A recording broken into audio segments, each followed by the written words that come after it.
Welcome back, nerds. Fino here with a guide for the Arjuna and Karna exhibition quest. This one's like a harder version of the Skahaku fight, meaning that, with a strong enough attacker, you can end it with 3 NPs, including the Trash Wave.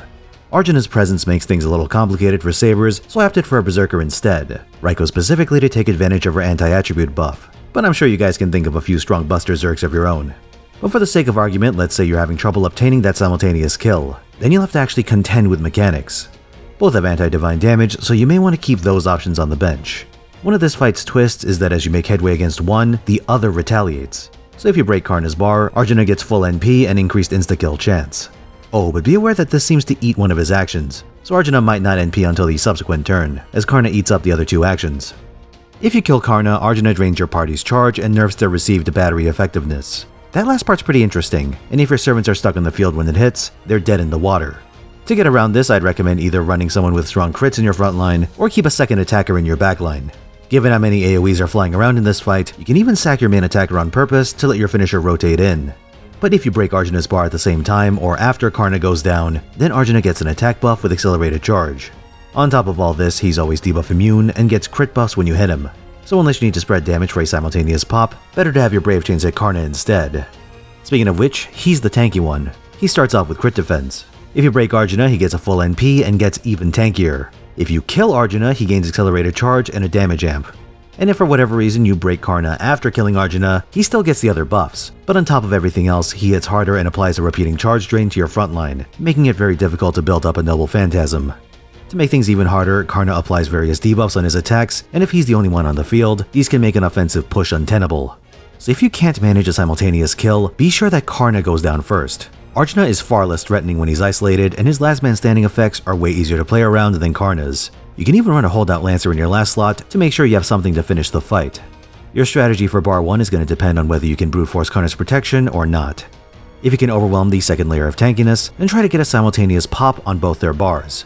If you can't, finish off Karna completely or go for a Karna kill / Arjuna bar pop on the same turn. If you have trouble picking an attacker, consider borrowing a Melocene with a third append skill unlocked. It's an anti-Lancer buff, meaning she can do something against Karna while still threatening Arjuna. You can even save her third skill for that important kill turn against Karna, just to make sure you hit Arjuna as well. This one's a complex fight with some pretty simple solutions, so don't overthink it and just view it in terms of kill order. The rest should make itself apparent in time. Say, I wonder what that guy who sounds like me is doing. Hey, we got both. Nice. Okay, everyone else we keep as is. We go...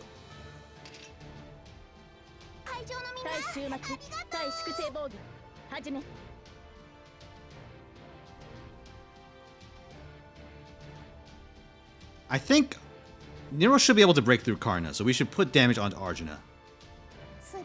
I should have used the Buster card. That had flat charge.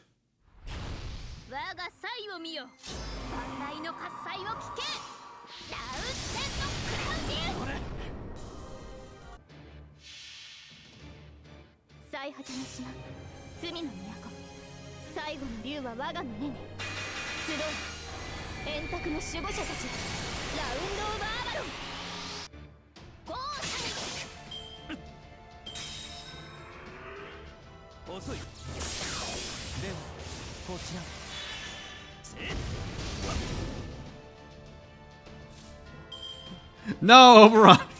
You're gonna die, Oberon! Okay, so here's what we do here. We go... Yeah, we put all of Oberon's... Well, not all of Oberon's buffs. We put most of Oberon's buffs onto Nero.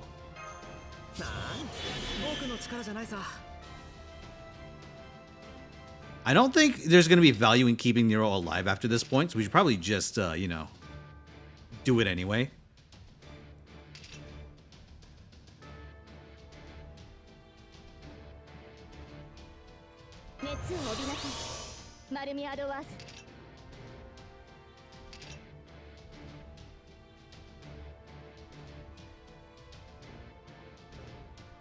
Yeah, so what we should do is... Nero NP and then back it up with Castoria, face cards, I guess. It's not ideal.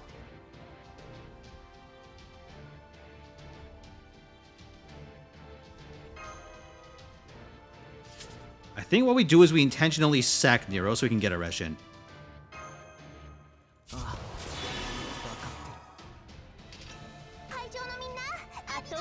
And we just avoid using Oberon's NP. We could have also popped Ending of Dreams on Oberon, but I feel like that's not. It's not worth it damage-wise. Okay, so bad scenario here is...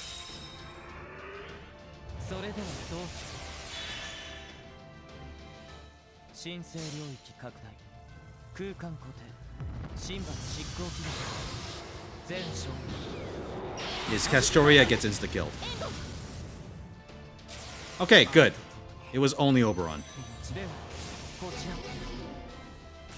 Okay, that's the punish for Karna dying.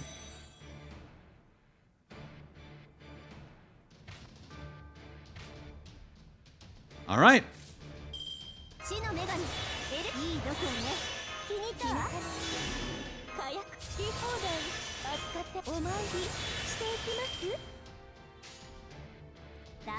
Nice hand.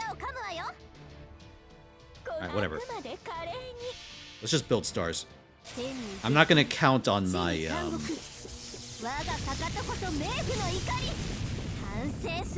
my Castoria to do much.